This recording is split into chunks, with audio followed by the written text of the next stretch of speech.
Even the wealthiest families can watch their fortunes crumble in a single generation. Think that's brutal? The real killer isn't a market crash. It's the wrong person taking the reins.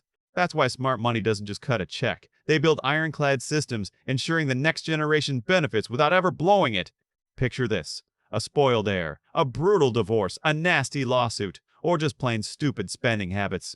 Yet with the right structure, that wealth stands unshakable because it's never about one person's bank account. Nitty. It's about the system.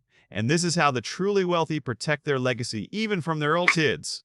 So, where does it all go wrong? How do families actually lose it? Here's the truth most people miss. It's rarely a single catastrophic event that destroys family wealth. Not a recession, not a market crash. Almost always, it's lost by a person. The first rule of real wealth building isn't just protecting your money from inflation. You have to protect your wealth from human nature. Because nothing is more dangerous to a legacy than a 22-year-old with millions. Ever wonder why rich families build trust funds, holding companies, and governance rules? It's because they understand the true threats that destroy family wealth. The first one's obvious: spending, but not just on expensive toys. The real problem is burn rate. The richer you feel, the more you scale your lifestyle. A nicer home becomes normal. Business class becomes normal. Luxury cars, normal. Having staff becomes normal. Once that lifestyle is set, it becomes non-negotiable. Second threat: bad partners. Fastest way to destroy wealth? Introduce someone who disrespects money, doesn't understand wealth, and feels entitled to it all. Wealth is a magnet for certain opportunities. You don't have to marry the wrong. The third threat: people get hitched, and their financial problems don't just influence yours, they legally become yours too. Next up, lawsuits. Nobody sues an empty wallet, but show some wealth, and suddenly everyone wants a piece. Got a lot? They don't just negotiate, they attack. That fender bender, it just became $1 million payout opportunity. A simple dispute can escalate into massive damages. In court, it often doesn't matter who's right or wrong. Lawsuits aren't about justice or truth. They're about pressure, and if your wealth is sitting in your personal name, you can lose everything. You'll be forced into brutal settlement math. Pay $2 million, and this whole nightmare just vanishes. Our fourth threat: taxes. Let me tell you about the classic trap. A founder builds an absolute fortune in assets. Then that founder passes away. Their heir inherits a massive portfolio they simply don't understand. Yeah, something they didn't want, didn't build themselves. So what's their natural reaction? They sell it all. Why? Because cash is simple, it's easy to understand, but that sale, it triggers a massive, inescapable tax event. Every financial move extracts its pound of flesh. We're talking capital gains tax on appreciated assets, transaction fees, and then there's corporate taxes. And the hits keep coming. Inheritance tax, estate tax. Suddenly, that powerful compounding growth engine you meticulously built, it's completely disrupted. So, the heir inherits a mountain of cash. Feels endless, doesn't it? Wrong. That fortune is shrinking. It's dwindling, day by agonizing day. And what's the ultimate killer? Ego projects. Because after a certain point of wealth, you stop chasing just money. Instead, you start chasing status, admiration, proof that you're somehow special. Suddenly, heirs are launching businesses they have no business understanding, or pouring money into ideas simply because they sound cool. They're attempting to build empires that crumble before they're even finished. These ego projects incinerate wealth in the most dangerous way imaginable. It might look like ambition on the surface, but more often than not, it's just incredibly expensive self-expression. And here's the real kicker. Whoever's funding these ventures is hopelessly emotionally attached. They refuse to cut their losses. They just keep throwing good money after bad, doubling down again and again, until that once great fortune vanishes into thin air, becoming nothing more than a cautionary tale, which leads us perfectly into part 2, control without ownership. Here's the brutal truth rich families grasp and most people miss. The biggest threat to inherited wealth isn't the market, it's the person who inherits it. An inheritance does something genuinely toxic to your mindset. It makes you feel like that money is a personal right, not a responsibility. And when you feel entitled to a fortune you didn't earn, you stop treating it like a compounding asset. Instead, you treat it like a personal ATM. And an ATM always, it gets emptied. Your wealth doesn't vanish because the economy shifts. It vanishes because someone gets full, unrestricted access, makes a single dumb decision, and instantly converts a growth engine into cash that quickly disappears. That cash just leaks away. The real issue isn't simply bad spending habits, it's liquidation. Because liquidation BAS is the precise moment a family's wealth shifts from productive assets to a rapidly shrinking pile of cash. Before we continue, do me a favor and hit the subscribe button. It really helps the channel. Just money. And that's exactly why smart rich families don't just hand over a lump sum to their kids. They don't hand over cash or even direct ownership of assets. Instead, they provide controlled benefits. This is the bedrock of lasting wealth. It's held in a fortified structure, protected from every impulsive urge, not sash. The secret? They rigorously separate three critical elements that most people dangerously, even disastrously, combine. First up, ownership. This defines who legally holds the actual assets, plain and simple. Next, control. This is the power to make financial decisions, to buy, sell, and navigate risks. And finally, benefit. This is all about who truly gets to enjoy the wealth, the lifestyle, the housing, the education, the pure cash flow. Here's where most families make a critical error. They consolidate all three into one individual. The heir inherits every asset directly. They gain both the power to decide and the access to the money. Seems logical, doesn't it? Wrong. It's a catastrophic flaw. You've just taken your family's most valuable financial legacy and quite literally handed it to someone who is, statistically speaking, the least prepared to manage it. The outcome is not just predictable, it's inevitable. The heir liquidates everything. Why? Because raw cash feels effortless, simple, but the instant they sell, they trigger massive taxes, then simply watch whatever's left vanish. Here's the trap. You scale your spending to match your wealth instead of growing it. When your money funds a lifestyle, not actual wealth building, that's when it stops compounding. Your wealth doesn't just shrink, it begins to disappear. Slowly at first, then suddenly it's all gone. Here's how smart families avoid this trap. They structure inheritance as a system, not a blank check. They keep the core assets, locked away in bulletproof legal structures. Heirs get controlled access, but only ever to the earnings. An heir could get monthly income, approval for major expenses, even have their entire lifestyle funded. But the power to sell off the core assets? Gone. Permanently removed. This single idea is the foundation of truly lasting wealth. You can enjoy every benefit, but you can never liquidate the capital. Now that you understand this principle, the next step becomes incredibly clear, because everything we're about to cover are the exact legal and financial tools that enforce this separation. You ever feel like you're running on a hamster wheel when it comes to your money?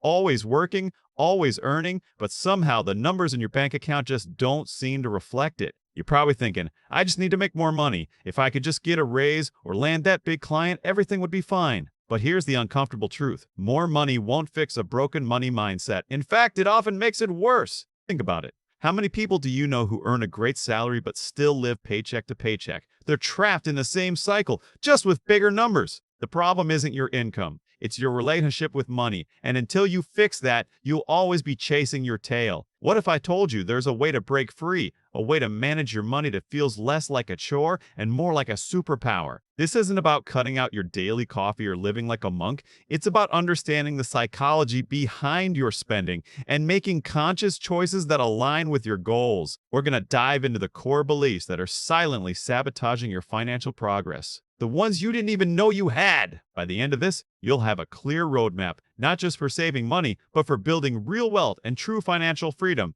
Ready to stop the hamster wheel and start building the life you actually want? Let's get started. Most people protect their money. The truly wealthy, they protect their control. This is the system they use to lock down their fortunes. It's not about owning every last asset, it's about ultimate control. But how exactly do the ultra-rich enforce that? Good intentions won't save your assets. Legal and financial locks will. Forget vague advice. We're breaking down 7 specific strategies to lock down your assets completely.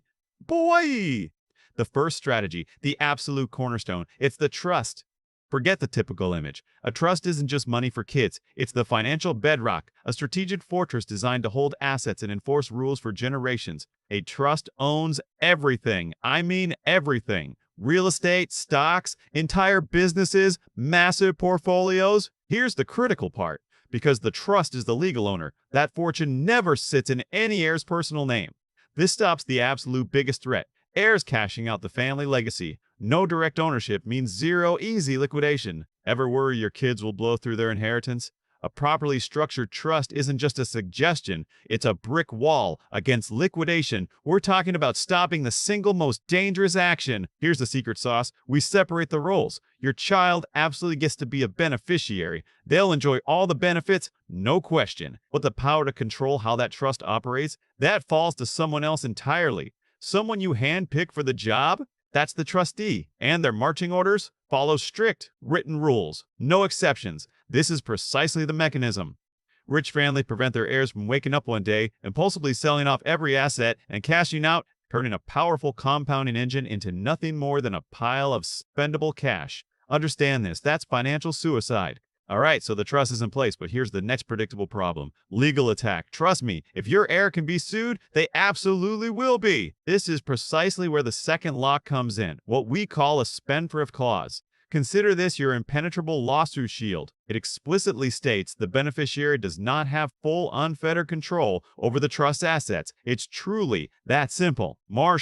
Suddenly, those assets become nearly impossible for creditors to touch. This is the cornerstone of how the wealthy genuinely protect their legacy. Lawsuits, failed businesses, messy disputes. Think your wealth is immune? Trusts are built to shield it all. Your fortune stays locked down. The third lock? Staggered access. You don't just unleash millions on an 18-year-old. The money doesn't gush out. It trickles, tied to age or specific milestones. Full access? Not a chance. Ever. Forget fairness. The goal is survival. Young, emotional, easily influenced? Hand them a fortune. They will absolutely crash and burn. Staggered access is the only firewall against permanent destruction. Still, even with staggered access, one challenge remains. Some will always choose comfort over growth. Every time! Here's the harsh truth. Most people, especially when they're young and impulsive, simply cannot handle massive amounts of money. Forget fairness. This isn't about handouts, it's about financial survival, and that's exactly why staggered access is non-negotiable. One bad decision can ruin everything. Staggered access stops that, acting as a crucial safety net. It's not a punishment, it's protection. But let's be honest, controls alone aren't enough. Some people will always choose comfort over real growth. They'll just coast, waiting for the next handout. This is exactly why smart money connects directly to behavior. This is the secret truly wealthy families use to get precise with their distributions. Imagine a trust that matches what you earn, incentivizing real work, or one that releases funds only after you complete your education. It can slam the brakes on spending if you're in legal trouble, or it can fund necessities directly, healthcare, housing, smart business investments. All this without ever handing over a blank check. This avoids the classic rich kid trap, where inherited wealth just fuels an irresponsible, lavish lifestyle. Most trust fund kids blow it. They get handed everything, and their wealth becomes little more than a party fund. It's a guaranteed financial disaster. But smart families? They operate differently. They meticulously structure their money. It's about providing access for real needs, things like starting a business or essential healthcare, but crucially, never handing over complete control. This approach rewards genuine competence, actively blocks self-destruction, and crucially, keeps the family fortune not just intact, but thriving. It's how you support real growth and prevent an implosion. All right, let's uncover something most people never even consider. We're talking about a financial weapon that's incredibly powerful, yet practically invisible to the average person. The core idea is this: separating voting rights from economic rights within a company. Yeah, it sounds a little complex, but the underlying brilliance is undeniable. What does this mean for you? You get to own a significant piece of a business, raking in all the dividends and consistent cash flow, essentially getting paid without the headache. The trade-off is simple. You don't get a say in how the company is run. Your role is purely as a money magnet, not the CEO making the tough calls. This is a secret weapon the rich families live by. It solves their biggest inheritance headache, the messy, contentious process of splitting wealth across multiple heirs. They ensure everyone benefits financially, but critical control remains firmly with a core, disciplined group. The result? No petty squabbles, just pure, consistent profit. Heirs might benefit financially, absolutely, but the critical decisions? Those remain locked down by a tight, disciplined group. No amateurs allowed. This structure prevents any heir from single-handedly dismantling everything. They can't just sell off key assets or fire the experienced team on a whim. No impulsive acquisitions, no reckless risks, fueled by a need to prove themselves. Their ego simply won't be allowed to incinerate the family's legacy. All right, let's talk about protecting your wealth from its biggest external threat. This particular vulnerability, it devastates countless families. Marriage, yes, you heard me, that's lock number 6. We're talking prenups and crystal clear family wealth policies. Wealthy families understand this reality about marriage. They know marriage is an emotional journey, but divorce? That's a brutal, cold, legal battle, and without the right protection, your spouse can absolutely gut your fortune, especially if you've allowed assets to mix. Personal accounts, jointly owned property, that's an open invitation to financial catastrophe. Wealthy families simply don't rely on trust me conversations. They implement prenups and crystal clear wealth policies. This isn't about controlling love, let me be absolutely clear. This is about securing your family's wealth, about preventing it from being torn apart or diluted precisely when it matters most. So, what's the absolute critical component? The one thing that transforms these strategies into a true financial legacy? It's yes! It's called family governance. And this, right here, is the unspoken, true backbone of generational wealth. Rich families don't manage their money like a casual bank account. They treat it like a serious financial institution. They establish governance. That means ironclad rules for how decisions are made and, crucially, for who holds the authority to make them. This means concrete structures, things like a formal family council, a written family constitution, and it goes further. Precise investment rules defining acceptable risks, strict limits on cash withdrawals. Jocked! Protocols for bringing in outside experts? Even those are covered? Governance absolutely crushes chaos. It shuts down emotional decisions, stopping siblings from tearing each other apart over money. Ultimately, this transforms family wealth into a truly self-sustaining system built to outlast any single person. Forget everything you think you know about making money, because when you truly understand this, you'll see the blueprint for building and protecting real wealth.